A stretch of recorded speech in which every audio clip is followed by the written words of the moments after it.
Turning back to inflation, consumer prices surging 8.6% annually in May, breaking record. Look at that. That's not a good track record, folks. This is breaking records, breaking expectations in a bad way. President Biden spoke today in Los Angeles on his plan to solve inflation, gas, supply chain crisis. But is it too little, too late? Is he going about this the right way, or is it just all messaging? But the real message is what happens when you go to the grocery store. Joining us now to discuss, Newsmax host of The Record. Yes, our new program starting next Tuesday, Greta Van Susteren herself, kind of a legend in this industry, so it's great to have you here. It's like old home week for us, Bob. We've worked together before. I know. That means we've been around a while, I guess.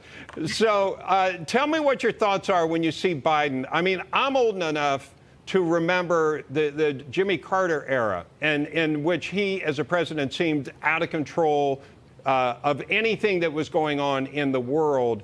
And with Joe Biden, with the president now, you get a very similar feeling, or at least I do, to that era. All right, yeah, Jimmy Carter, as you raised, was a one-term president just because of that. And look, right now there are a lot of external forces. There's a war going on, but a lot of the president's policies have contributed to this inflation. And regardless of which way people are pointing, whether Democrats pointing at Republicans, Republicans pointing at Democrats, or people pointing at the war in Ukraine, the fact is Americans are hurting, and the fact is, to quote a former president, the buck stops here, meaning with the president of the United States. So we see the president's poll numbers falling, and of course, not only do we sort of watch it academically, I mean, this is what's happening with these numbers is really hurting Americans. I mean, I take an Uber drive. When I get out of an Uber, I give an extra tip to the Uber driver because gas is killing them.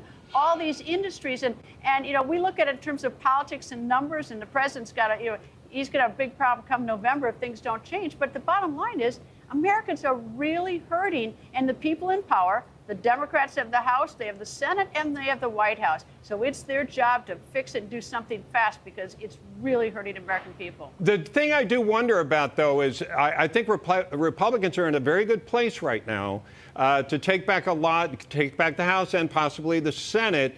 But if they reach that, they're going to have to produce as well, because 2024 is right around the corner. And I don't know if they can just blame Democrats for 2 years before 2024. Well, I don't think they can blame the Democrats, but they could start to shift the curve down if they say they can do the job. That is their time to sort of shift the curve down the other ways. But let's think back to 2020. Larry Summers, the former Secretary of the Treasury under President Clinton, he warned, don't pour all this money into the economy. You're going to overheat it.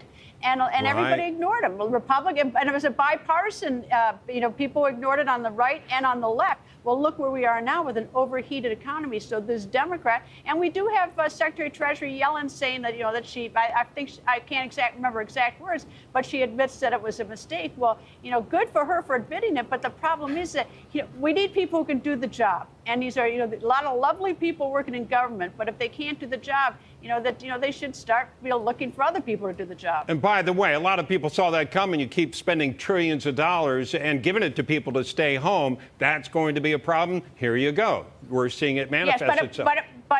But admittedly, we had to do something to keep a lot of industry alive. Early on, absolutely. We had to do something. It was a question is like, when did we not pull the trigger and say, okay, enough is enough? And that's where our leadership is responsible. Exactly. And that includes Jay Powell and the president and Janet Yellen. You have the new show coming up Tuesday, and I wanted to find out, give us an idea of what to expect. Well, every anchor's different. You're different. I'm different. We're all different. So, I'm going to bring my voice back here that I had many years at many other cable news. I hope to be fair, factual, and informative. I'm not expecting to be perfect. I hope people will give me a little bit of a learning curve. I even have to learn how to read do things a little differently in the computer here, because Newsmax is different than every other news organization. But, I bring a legal background to all these stories, and so I look at it through a little bit of a lens of law, and I want to continue to do that. And of course, in the courtroom, we learn it's facts, it's not opinion.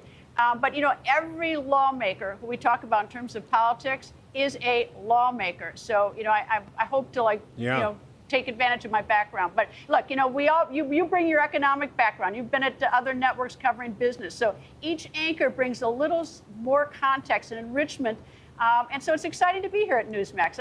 See a lot of old friends. Well, we love having you, and we look forward to seeing the new show. Thank you so much, Greta, for being with us on this show today. Thank you, Bob. And don't forget, you can watch Greta, The Record, beginning on Tuesday, 6 p.m. right here on Newsmax.